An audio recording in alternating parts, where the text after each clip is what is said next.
bom encontrá-lo novamente para estudarmos direito penal.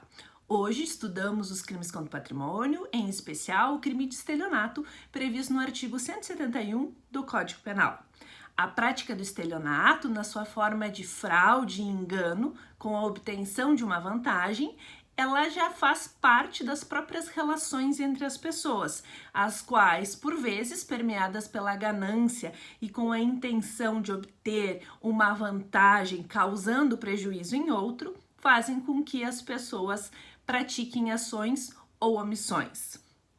Estelionato decorrente da palavra estélio, que significa camaleão, é justamente pela capacidade deste animal se camuflar e, por meio de outras cores e dando impressões diferentes, acaba sendo confundido com outros objetos e, portanto, se protege. Essa é a ideia que nós temos aqui ao falar do crime do 171, o estelionato, que já tem, inclusive, sua origem remota à Bíblia, quando temos a história de Jacó com o seu pai Isaque. Falar em estelionato no Código Penal, como mencionado, remete ao artigo 171, com a redação de obter, para si ou para outrem, vantagem ilícita em prejuízo alheio, induzindo ou mantendo alguém em erro mediante artifício, ardil ou outro meio fraudulento. Prevê uma pena de reclusão de 1 a 5 anos e multa. Vejamos que os elementos do crime de estelionato se dividem em uma obtenção de uma vantagem ilícita. Esta vantagem ilícita requer o prejuízo da vítima, o prejuízo alheio. Esta vantagem se dá mediante o induzimento ou a manutenção de alguém em erro. E esta vantagem se alcança por meio de um artifício, ardil ou outro meio fraudulento. Obter vantagem indevida significa que eu estou me utilizando de meios ilícitos para alcançar alguma vantagem, para alcançar alguma soma, algo que contribua a mim, agente do fato, ou a uma terceira pessoa, inclusive quando esta terceira pessoa desconhece a origem ilícita. Neste caso, esta terceira pessoa não responde pelo crime de estelionato, justamente por desconhecer a ilicitude do ato. Se conhecer, temos um concurso de pessoas e aí se aplica o artigo 29 do Código Penal. A vantagem alcançada em prejuízo alheio, doutrinariamente, é conceituada e compreendida como uma vantagem financeira, inclusive porque os bens jurídicos aqui que nós estamos tutelando se referem ao patrimônio. Há, por outro lado, a compreensão de ao se falar em vantagem indevida de uma forma abrangente e, portanto, exceder a análise patrimonial, embora não seja a compreensão majoritária, entende-se que a vantagem indevida refere-se a uma vantagem econômica, justamente em decorrência do bem jurídico e também em decorrência de uma interpretação sistemática. Induzir ou manter é na ideia, primeiro, de induzir, de criar a falsa percepção de realidade. Manter é quando a vítima já está em erro, sem atuação do autor de fato, e então ele se aproveita desta situação e obtém a sua vantagem ilícita. O meio para esta vantagem pode ser artifício, ardil ou outro meio fraudulento. Artifício diz respeito a uma ideia material, quando se utiliza de meios que possa enganar a vítima, como, por exemplo, o conto do bilhete. Apresentar um bilhete falso premiado é um artifício, uma vez que exige do agente uma arte, uma capacidade de ludibriar, se utilizando, portanto, do artifício, do pedaço de papel que configura esta fraude. Já quando temos o meio da utilização ardiloso, eles têm sentido de vantagem alcançada por um meio intelectual, requer do agente a habilidade da argumentação, a habilidade dele intelectual de convencimento, para que então, por meio da argumentação, possa alcançar a sua vantagem indevida. Este erro, como mencionado e na análise do crime de estelionato, é uma falsa percepção da realidade. Perceba-se aqui que o agente tem desde o início uma má-fé e requer para a prática deste crime a participação da vítima por meio do seu convencimento, ou seja, eu alcanço a minha vantagem indevida com o prejuízo da minha vítima, com a participação dela, sem que ela perceba estar sendo enganada. Temos inclusive uma questão de concurso público, quando uma pessoa vestida com o uniforme da companhia elétrica vai até a sua residência e dizendo estar lá para cobrar o valor devido do consumo de energia do mês, recebe, portanto, da vítima este pagamento. Vejamos, ao utilizar o uniforme, utilizar este meio fraudulento, ardiloso, ela alcança a sua vantagem indevida. O prejuízo alheio é justamente o valor pago pela vítima, acreditando estar diante de um funcionário habilitado e autorizado pela Companhia de Energia Elétrica de recebimento dos valores. A fraude consiste justamente em fazer com que a vítima acredite estar diante de uma realidade ilícita, quando ela está sendo enganada, quando ela está sendo ludibriada e, portanto, tem uma falsa percepção da realidade. Temos uma pena de reclusão de 1 a 5 anos, com cumulativa a pena pecuniária. Como visto, é um crime doloso, requer do agente o ânimos da fraude, de obter esta vantagem indevida em prejuízo alheio. É um crime comum, no sentido de que qualquer pessoa pode praticá-lo, assim como qualquer pessoa pode ser vítima dele. Crime material requer um resultado, qual seja a vantagem indevida causada por meio do prejuízo alheio. É um crime de dano porque causa uma lesão ao bem jurídico patrimônio. Crime comissivo requer uma ação do agente, podendo ser na forma omissiva quando se trata do garantidor. Ainda nós temos aqui um crime plurissubsistente, significa, portanto, que permite o fracionamento da conduta, e monossubjetivo. Basta um agente praticando a conduta para que nós possamos, então, responsabilizá-lo na forma consumada, se cumprir com todos os requisitos. Sendo um crime material plurissubsistente, permite o fracionamento da conduta, do iter criminis, e uma vez permitindo este fracionamento, ele admite tentativa. Vejamos que este crime se consuma quando o agente obtém a indevida vantagem. Vejam que a redação deste crime é obter para si ou para outrem indevida vantagem em prejuízo alheio, induzindo ou mantendo alguém em erro mediante artifício, ardil ou outro meio fraudulento. Logo, a consumação se dá quando há a obtenção da indevida vantagem. A estrutura do crime de estelionato se insere no artigo 171, caput, estelionato simples, e o parágrafo 2º nos traz formas que também são consideradas de estelionato e aplicam a mesma pena do caput. O parágrafo 1º, por sua vez, estabelece que, sendo o réu primário e de pequeno valor a coisa, aplica-se o parágrafo 2º do artigo 155.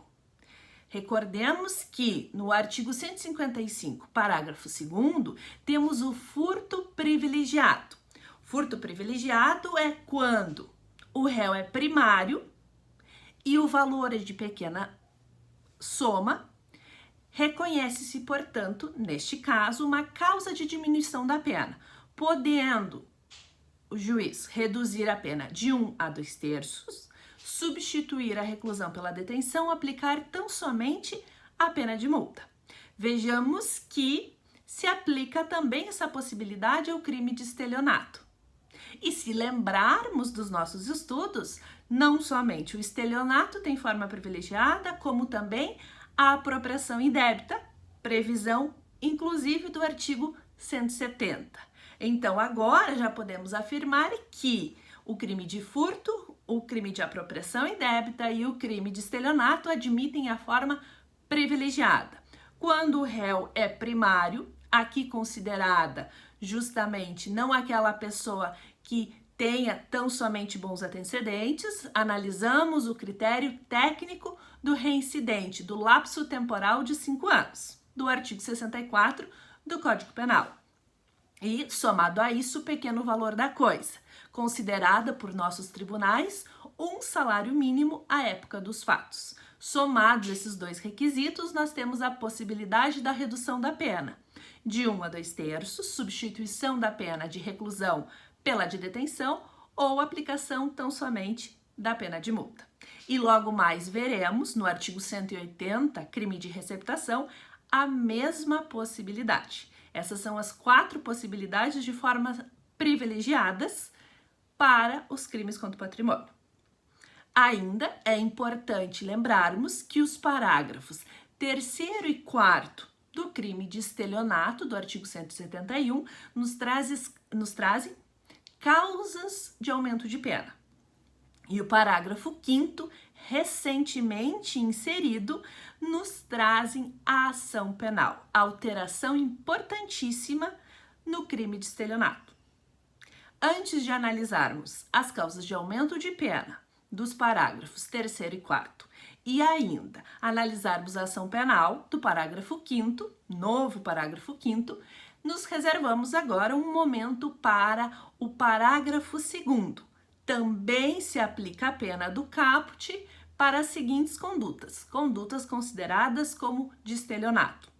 A elas, a ideia do caput, do estelionato, da obtenção de vantagem indevida, uma vantagem ilícita econômica, causando prejuízo alheio da vítima, mediante o induzimento ou a manutenção de alguém em erro, em uma falsa percepção da realidade, e se utilizando para tanto de meios ardilosos ou artifícios ou ainda outro meio fraudulento, é a ideia do estelionato. Essa é a ideia que também persiste na análise que faremos na sequência no parágrafo 2º.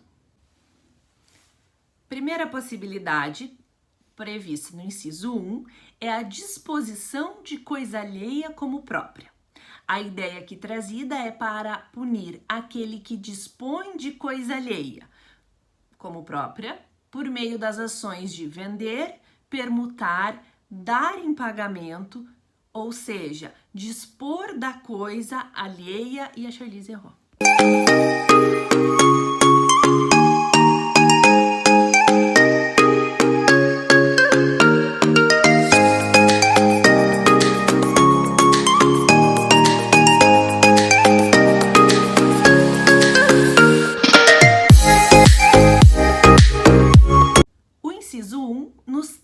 A disposição de coisa alheia como própria. É o agente que obtém a indevida vantagem, causando um prejuízo à vítima, quando ele dispõe de coisa alheia, ou seja, coisa que não é de sua propriedade, como se sua fosse, omitindo este fato. Quando falamos em coisa, serve tanto a coisa móvel como a coisa imóvel. Pensamos aqui na disposição de algo que não me pertence, omito este fato e faço, portanto, uma das ações do inciso 1, vender, permutar, dar em pagamento, locar ou ainda dar em garantia. Essas são as ações inseridas no inciso 1 e que fazem com que o agente responda pelo crime de estelionato quando ele dispõe de coisa alheia como própria. Posso pensar em um aparelho de celular que tenho acesso a ele e faço a venda a uma terceira pessoa.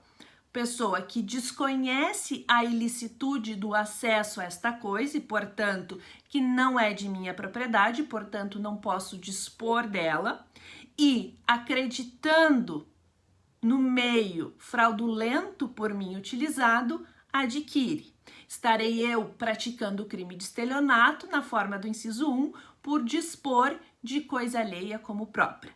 O mesmo vale para bens imóveis. Poderíamos pensar aqui em uma fração de terras vendida não pelo proprietário, alguém que dispõe de coisa alheia como se fosse própria, omitindo este fato.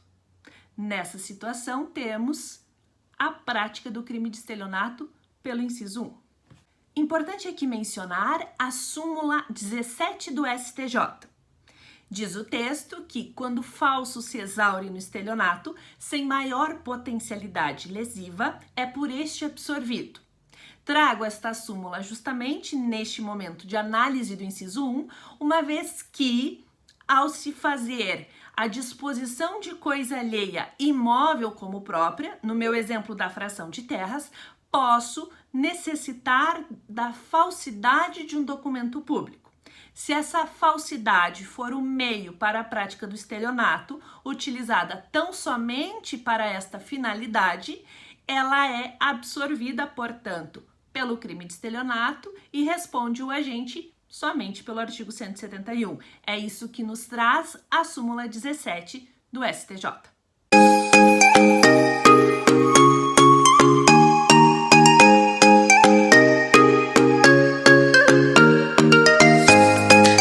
O inciso 2 se refere à alienação ou oneração de coisa própria.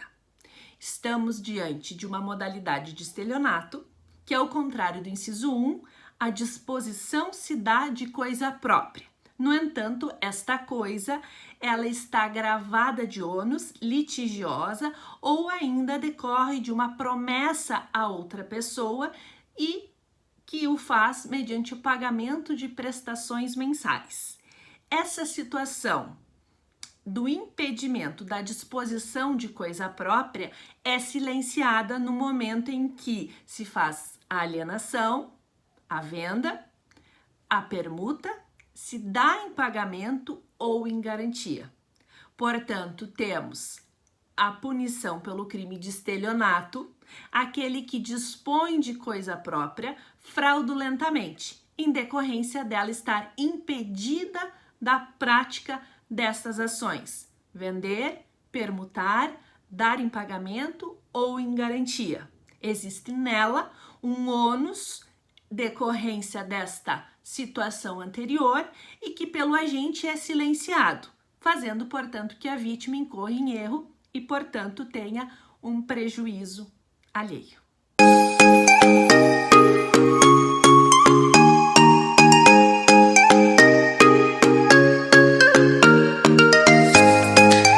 Na sequência, temos o inciso 3, defraudação de penhor.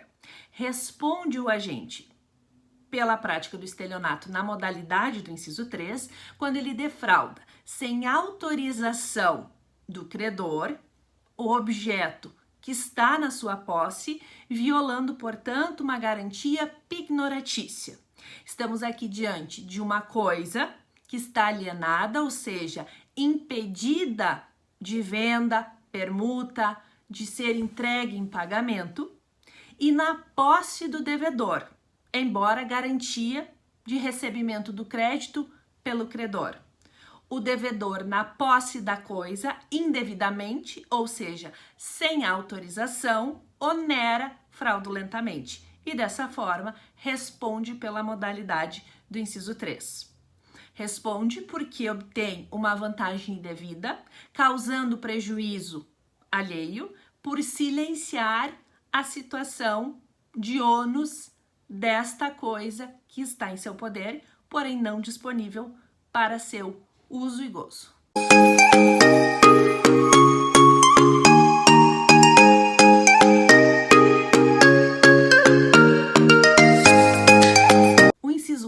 4 nos traz a fraude na entrega da coisa, ou seja, pune-se o agente que defrauda na quantidade ou qualidade substância que deve ser entregue a alguém. Aqui, a obtenção da vantagem devida está por alterar indevidamente qualidade ou quantidade de substância que deve ser entregue a alguém.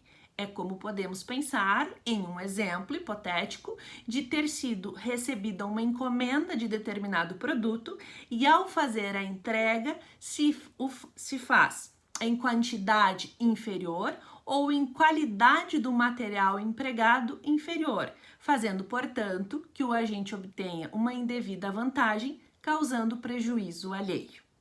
Se estivermos diante de uma defraudação na qualidade ou quantidade da coisa, de substância alimentícia ou para fins medicinais ou terapêuticos, o agente responde por crime contra a incolumidade pública em decorrência do bem jurídico atingido. Não responde, portanto, com um crime contra o patrimônio e, em razão do bem jurídico atingido, responde por um crime contra a incolumidade pública.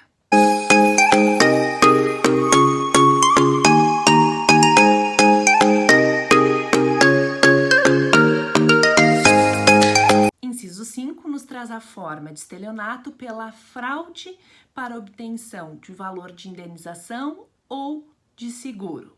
Aqui estamos diante da prática de crime que destrói total ou parcialmente ou oculta a coisa própria ou ainda lesa o próprio corpo ou agrava a sua condição de saúde ou a sua doença, com o fim de obter valor de indenização ou de seguro.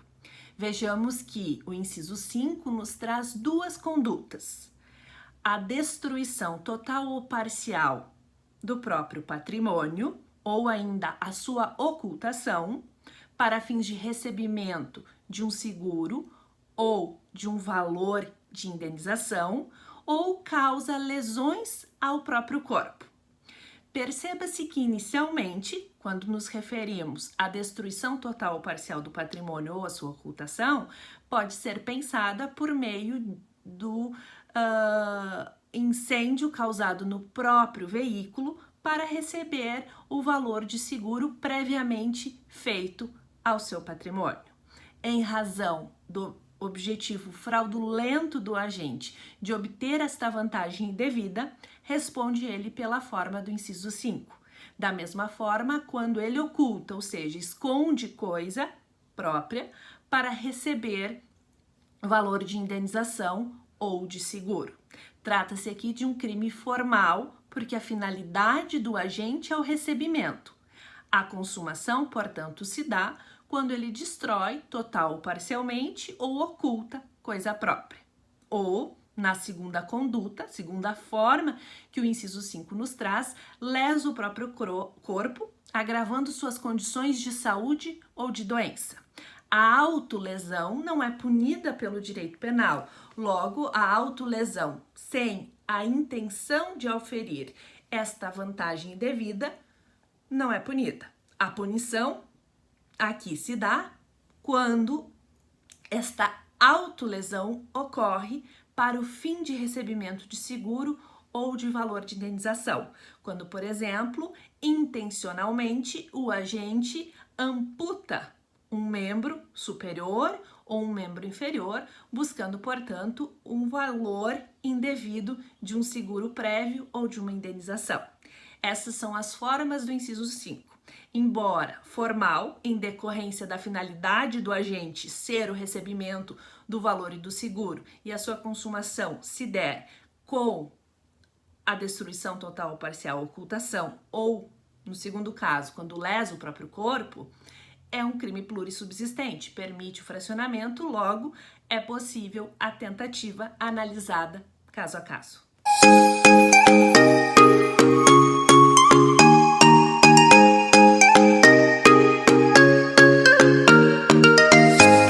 Inciso 6 nos traz a modalidade do crime de estelionato pela emissão de cheques sem fundos ou frustração do pagamento.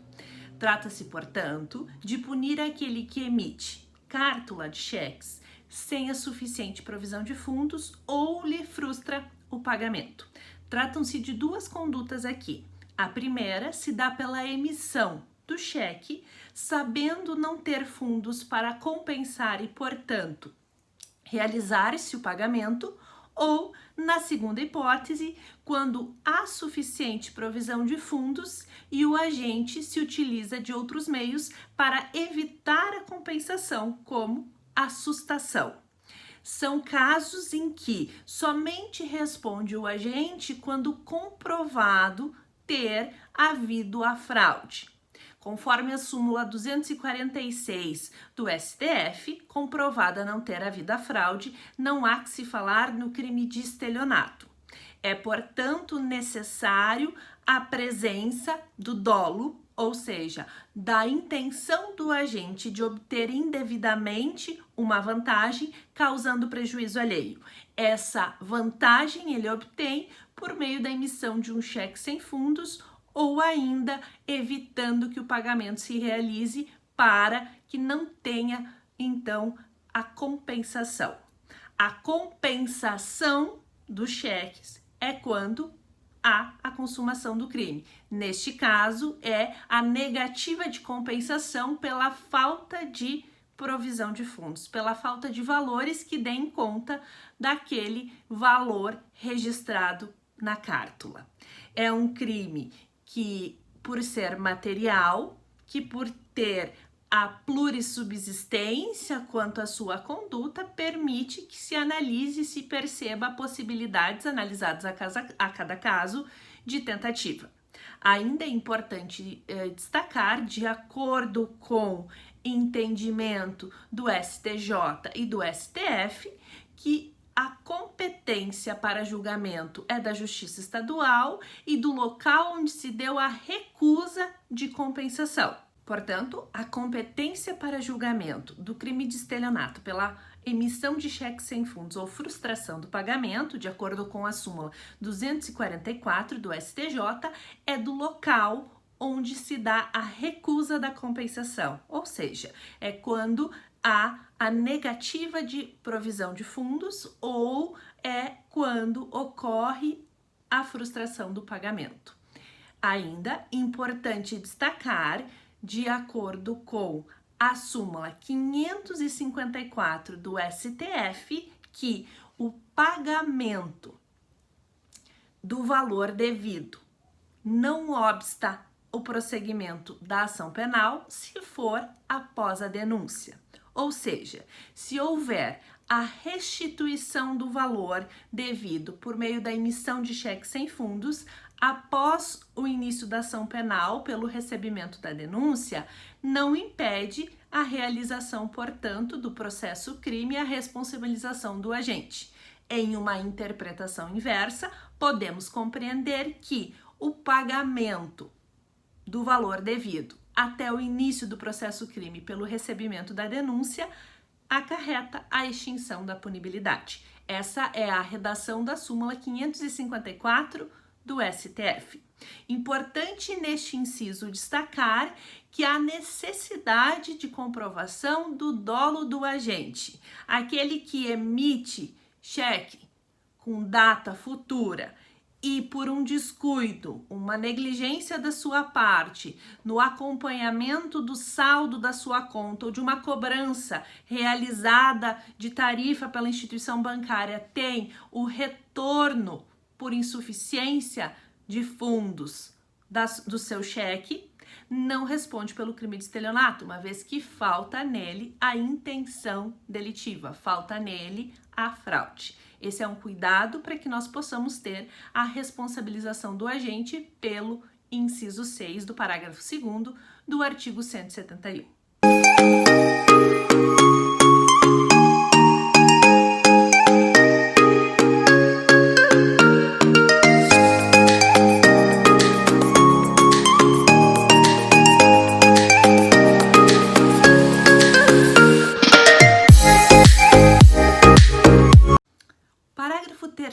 Do artigo 171 nos traz o aumento da pena de 1/3 quando o crime for praticado em detrimento de entidade de direito público, entidade de beneficência, assistência social e economia popular. Da mesma forma, temos a súmula 24 do STJ, que reconhece este aumento de pena quando for praticado contra vítima, autarquia da Previdência Social.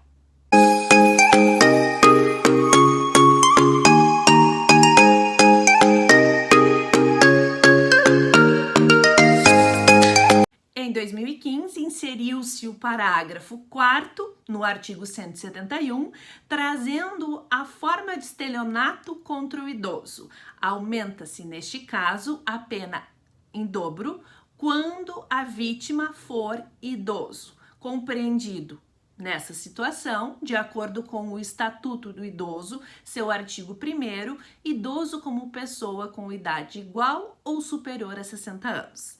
Nesta modalidade do parágrafo 4º, temos um crime próprio, uma vez que somente pode ser sujeito passivo aquele que tiver idade igual ou superior a 60 anos, enquadrando-se, portanto, no conceito de idoso.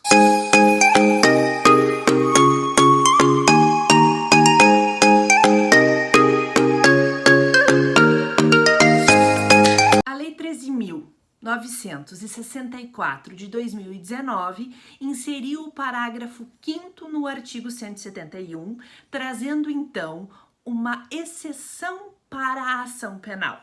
O que antes nós tínhamos no crime, ação penal pública incondicionada, passou agora a ação penal pública condicionada à representação.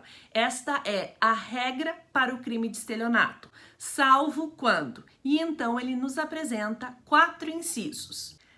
Passa a ser, então, de ação penal pública incondicionada se o crime de estelionato for praticado contra a administração pública direta ou indireta, criança ou adolescente, deficiente mental, pessoa com idade maior de 70 anos ou incapaz. Nessas 4 situações, nós temos ação penal pública incondicionada. Segue, nas demais, ação penal pública condicionada à representação a partir desta inserção do parágrafo 5º no artigo 171.